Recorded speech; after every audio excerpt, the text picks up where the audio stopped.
म्हणजे जे राज्य सरकार कर्मचारी शासकीय कर्मचारी शिक्षक जोडू आहेत संप पुकारला बेमुदत राज्यभरात 17 लाख कर्मचारी संपावर गेले, घाटेचे नर्सेस सुद्धा संपावर गेले. त्यांच्या मागण्या योग्य आहेत.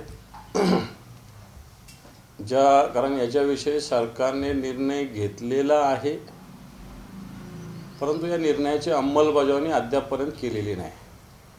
त्यामुळे शासकीय कर्मचाऱ्यांच्या मागण्यांना पूर्णपणे आमचा पाठिंबा तर आहेच,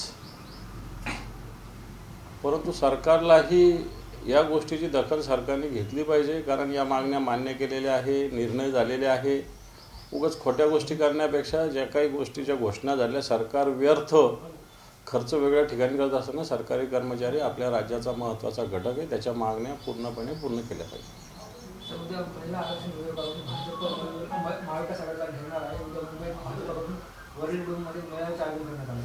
हे काय होणार, हे नाटकबाजी. भारतीय जनता पार्टी खोटं नाटक, ज्याला नौटंकी म्हणता येईल अशा पद्धतीनं भारतीय जनता पार्टीचं चालू आहे. आत्ताही सगळ्या विरोधी पक्षाचं म्हणणं आहे की आत्ताच्या घडीला ज्या 544 जागा याच्यात 33% आरक्षण लागू करा. भारतीय जनता पार्टी हे का नाही करत? याच्यासाठी घटना दुरुस्ती करा. परंतु ते न करता भारतीय जनता पार्टी अशा पद्धतीनं खोटं पुतळा मावशीचं प्रेम महिलावरचं दाखवत आहे. त्यामुळे त्यांचा आंदोलनाला कोणताही अर्थ आहे असं मला तरी वाटत नाही. महिला आरक्षण विधेयकावरून मुख्यमंत्री देवेंद्र फडणवीस यांनी ओपन डेबिट चॅलेंज केलं असून आता हे चॅलेंज सुप्रिया सुळे यांनी स्वीकारलं. बिलकुल, आम्ही पण स्वीकारतो. ओपन डेबिट चॅलेंज देवेंद्र फडणवीसांनी करावं महिलांच्या विषयावर. हे चॅलेंज शिवसेनासुद्धा स्वीकारते. देवेंद्र फडणवीसांनी सांगावं कधी कुठे या विषयावर बोलायचं, शिवसेना बोलेल. तुमचे पक्षप्रमुख उद्धव ठाकरे यांचं वक्तव्य समोर आले.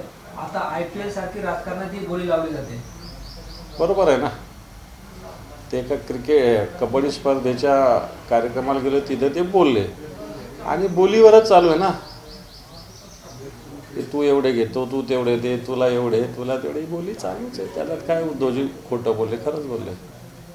भाजपाचे प्रवक्ते नवनाथ पण असं म्हणतात की ज्यांना चंद्रपूर सांभाळता आलं नाही त्यांनी मणिपूरच्या गप्पा मारू नये.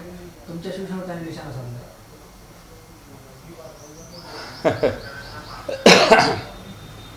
आमच्या टेकूवर चंद्रपूर आहे आणि चंद्रपूर आणि मणिपूर म्हणजे मणिपूरच्या माता भगिनीवर ज्या पद्धतीनं अन्याय अत्याचार होतो त्याची भारतीय जनता पार्टी कशा पद्धतीनं खिल्ली उडवतो हे चांगलं झालं. महाराष्ट्रासमोर नव्हे, देशासमोर आलेलं आहे.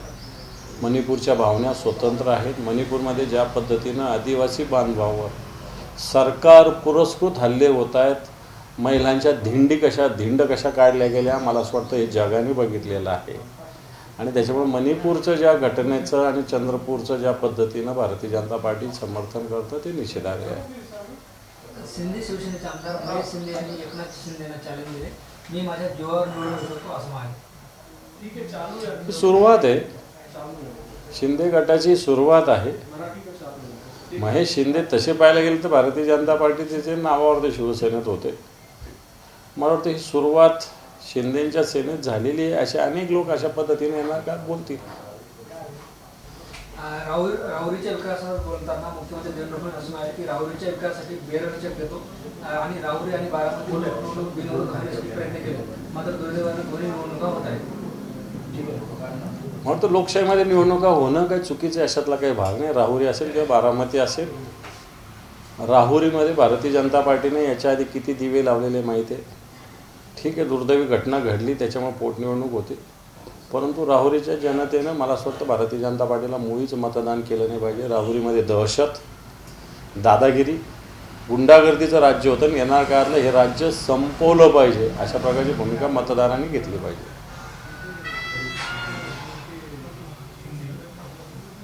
सर, भारतीय जनता पार्टी जो है महिला आरक्षण बिल फेल होने के बाद कांग्रेस के और उसके सहयोगी घटक के खिलाफ जो है राज्य में जगह जगह उनके मंत्रियों को बेच के विरोध में माहौल बना रही है, उसके बारे में? उससे कुछ बनेगा नहीं. महिला आरक्षण बिल 2023 में ही मंजूर हुआ है सभी पार्टियों के मदद से.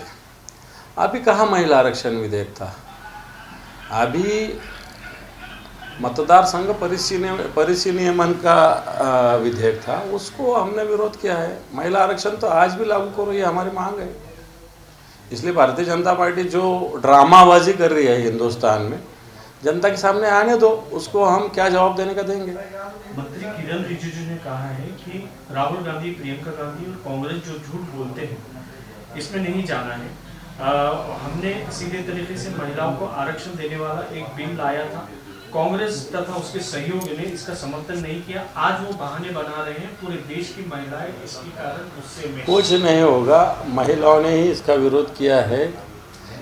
महिला विधेयक इसके पहले मंजूर हुआ है, भारतीय जनता पार्टी ने वो लागू नहीं किया है। अभी भी पूरे विपक्ष की मांग है कि महिला जो बिल 2023 में मंजूर हुआ वो तुरंत आने वाले इलेक्शन से लागू करना चाहिए।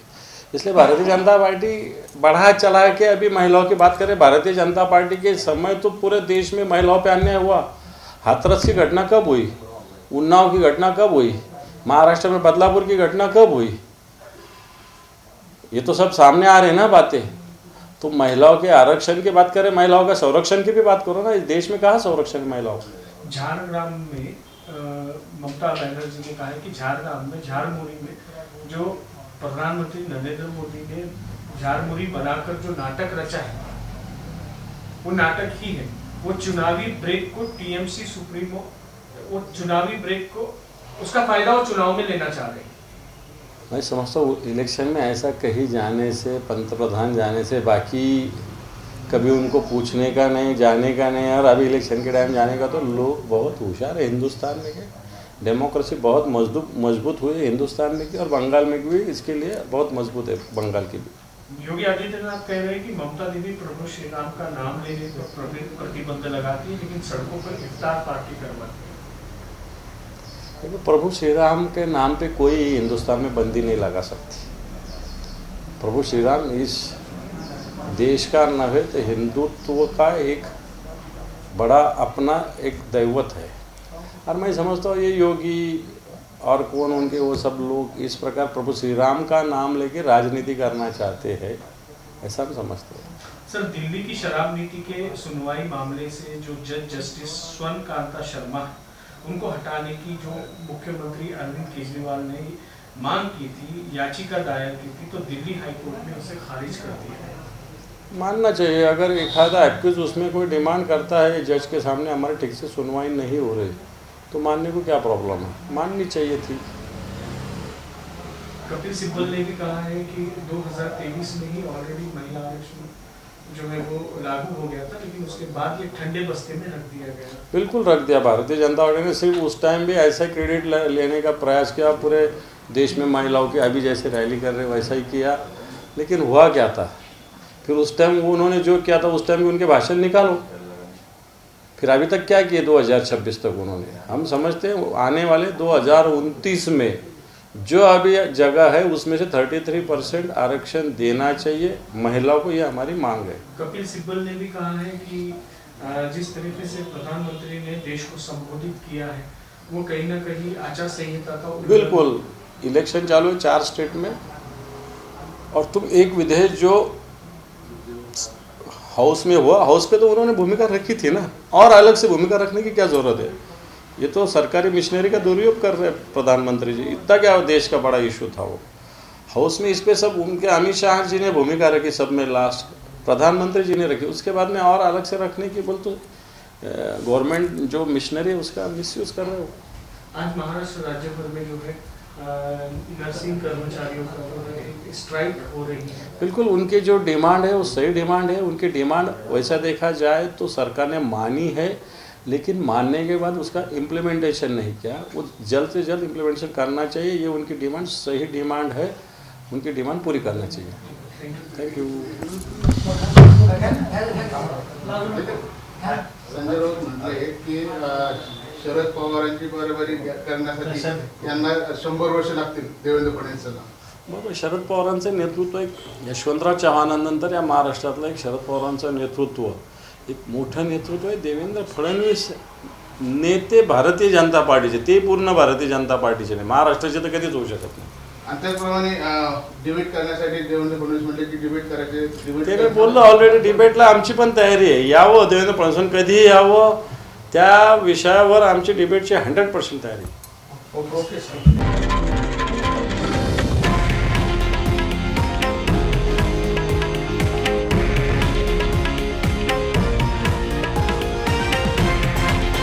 हे आहे देशातील नंबर 1 न्यूज नेटवर्क आणि आपण पाहत आहात TV9 मराठी, एकमेव.